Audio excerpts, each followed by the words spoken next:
こんにちは。時計購入協議会会長です。さて、YouTube ではいろんな人がおすすめの時計を紹介していますが、結局プロのお眼鏡にかなった時計っていうのが一番間違いないと思いませんか？しかもプロはプロでも超一流の時計を作るプロがその審美眼で選んだものであれば、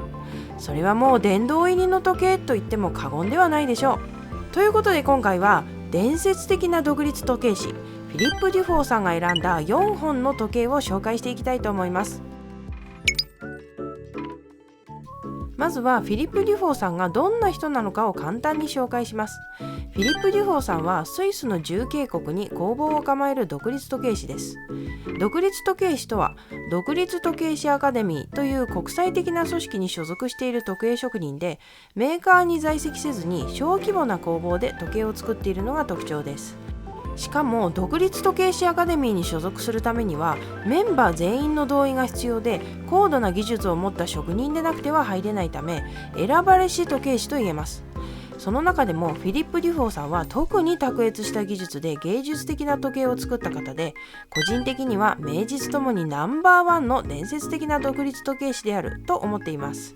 そんなデュフォーさんですが、ジャガール・クルトやオーデマ・ピゲ、ジェラルド・ジェンタで時計の製作に携わった後、1992年に自身の名を冠したブランドからグランド・ピティソネリ・ミニッツ・リピーターを発表します。その年のバーゼルフェアで技術部門金賞を受賞し、一躍注目されることになりました。フィリップ・デュフォーの時計の特徴は昔ながらの伝統的な製法で作られているということでしょう。大規模なメゾンの時計は大量生産が前提になっていますから、当然コストと生産性を考慮して作られています。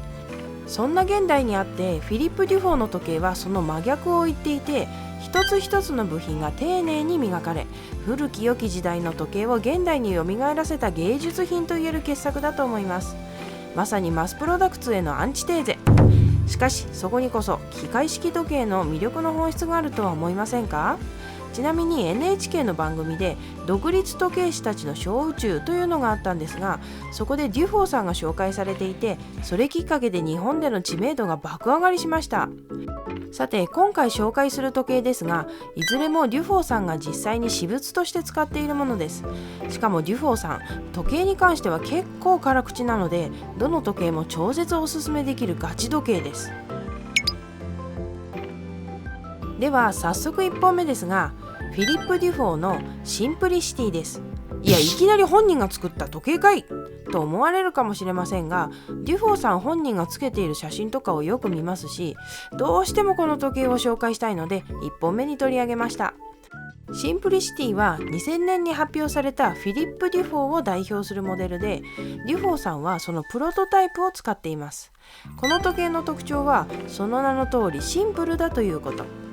機能は手巻きの三振で、ある程度の技術のある時計師であれば誰でもいつの時代でも整備修理ができるように設計されています。さらにその製造方法も重慶国の伝統的な製法にのっとっていて、1930年代に作られた道具を使ってほとんど手作業で製作しています。そのため年間の生産本数が20本弱しかなく、いかにこだわって作られているかがわかるかと思います。特に仕上げが素晴らしく、いや素晴らしいという言葉では足りないくらいに綺麗なんですね。すべてのパーツはジャンシャンという植物の茎を使って丁寧に磨き上げられていて、とんでもない輝きを放っています。正直この時計は見てはいけないと思います。これ本当にまずいです。これを見ると他のどんな高級時計と呼ばれる時計でも霞んでしまいます。シンプルな三振時計に求められる要素が最高水準で全て詰まっていると言っていい時計だと思います。あとはこれを調べてて思ったことがあって、デザインについてなんですが、デザインも重慶国の伝統的なデザインを追求しているらしいんです。重慶国の時計ブランドといえばジャガール・クルト。そういえばジャガール・クルトのマスターコントロールにデザインが似ていますね。インデックスとか針の感じとか。ちなみにですが、シンプリシティは通常版が2012年までに200本しか製造されておらず、20周年記念モデルも20本しか出回らないので、手に入れるのは残念ながら実質的には不可能です。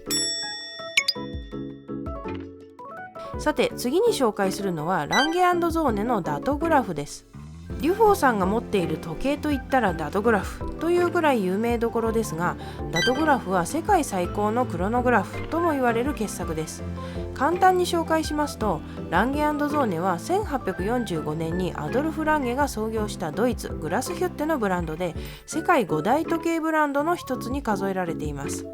今でこそグラスヒュッテはドイツの時計製造における聖地となっていますが、これはアドルフ・ランゲが衰退した工業の町グラスヒュッテに時計産業を起こしたからなのです。そんなランゲ&ゾーネですが、第二次世界大戦後に国有化され、一度歴史から姿を消してしまいます。しかし1994年に最初のコレクションを発表し復活することとなります。その5年後の1999年にダトグラフは誕生しました。デート機能を持ったクロノグラフでダトグラフなのです。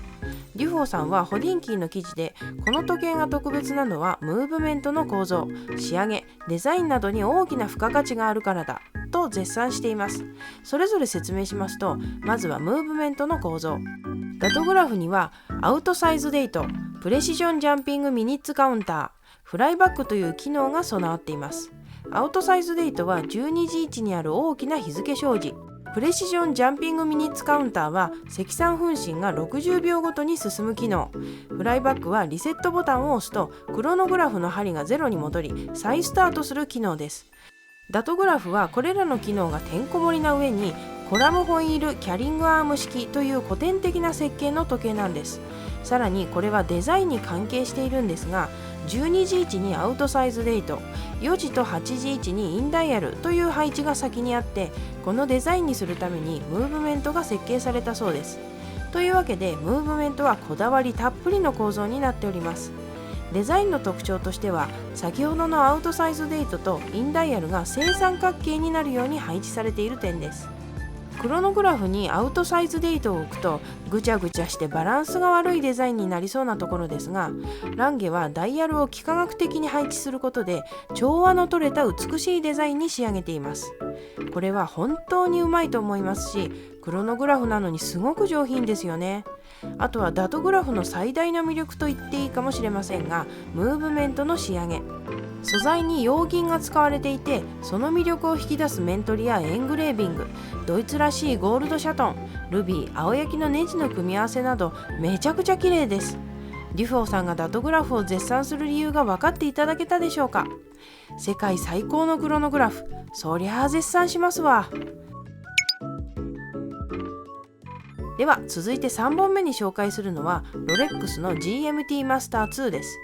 デュフォーさんは2019年のバーゼルワールドでこの時計を着用していたようで、ホディンキーでも記事になっていました。GMT マスター2は1955年に誕生したモデルで、24時間針と24時間表示の回転ベゼルによってローカルタイムとホームタイムなど2つのタイムゾーンの時刻を同時に表示する機能がついた時計です。もともとはパンアメリカン航空からの依頼で航空パイロットウォッチとして開発されたというルーツがあります。しかしシンプリシティ、ダトグラフときて綺麗系の時計が来ると思いきや GMT マスター2なのは結構意外でした。ちなみにデュフォーさんが着用していたのはベゼルが赤と青のいわゆるペプシと呼ばれるモデルです。じゃあなぜデュフォーさんはロレックスを選んだのかといえば、ホディンキーのインタビューによると、デュフォーさんはロレックスは価格に対して品質が高く、世界中のどこにいてもアフターサービスを受けられるという点を挙げおすすめしているんです。確かにロレックスの時計は非常に機能的で、定価で買えさえすればコスパ抜群の時計ですよね。仕上げとか神秘性だけではなくて、価格やアフターサービスなど実用性を踏まえているところも非常に好感が持てるチョイスだと思いました。何よりシンプリシティとかダトグラフよりも現実的に買える時計ですからね。さて最後4本目に紹介するのはオーデマピゲのロイヤルオークジャンボエクストラシーンです。これは2022年にデュフォーさんがインスタグラムに着用している写真を投稿しています。オーデマピゲは1875年、スイスの重慶国の村から歴史をスタートさせました。オーデマピゲはこれまで創業一族による経営を続けていて、パテックフィリップ、バシュロンコンスタンタンと並ぶ世界三大時計ブランドに数えられる名門です。そしてロイヤルオークは1972年に誕生したオーデマピゲを代表するモデルで、記載ジェラルド・ジェンタがデザインしたラグスポの原点となる時計です。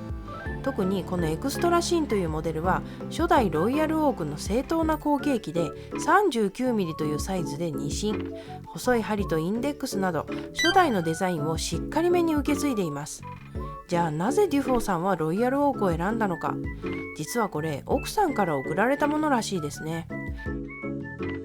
奥さんが選んだのかご本人が選んだのかは定かではありませんが、これは正直選んだ理由分かりませんでした。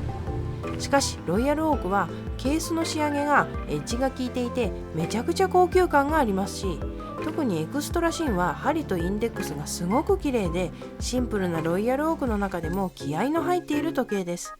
三大時計ブランドたるクオリティの時計なので、まあ間違いないです。最初にデュフォーさんを紹介した時に触れましたが、オーデマピゲやジェラルド・ジェンタと関わりのある方なので、その辺もこの時計を選んだ理由かもしれないですね。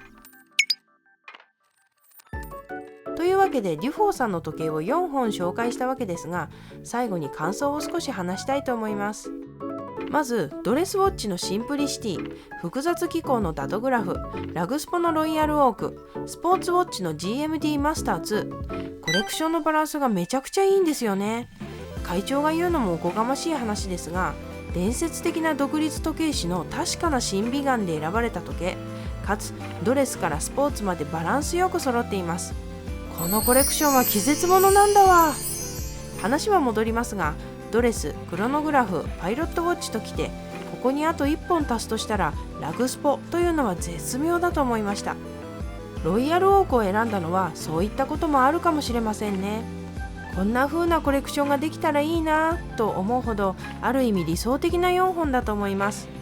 あとはこの4本は超一流のプロが選んだわけで、それを踏まえて時計を見たときめちゃくちゃ欲しくなりましたね。特にランゲとロレックス。ダトグラフはあれなのでランゲ1とか、あとはサブマリーナーとか、そういう定番的なやつが。こういう動画作ってていつも思いますが、物欲が止まらねえんだわ。そして最後、これは今回の動画の結論です。シンプリシティ、ダトグラフ、GMT マスター2、ロイヤルオーク、一流の人が選ぶ時計は買えない。最後までご視聴いただきありがとうございました。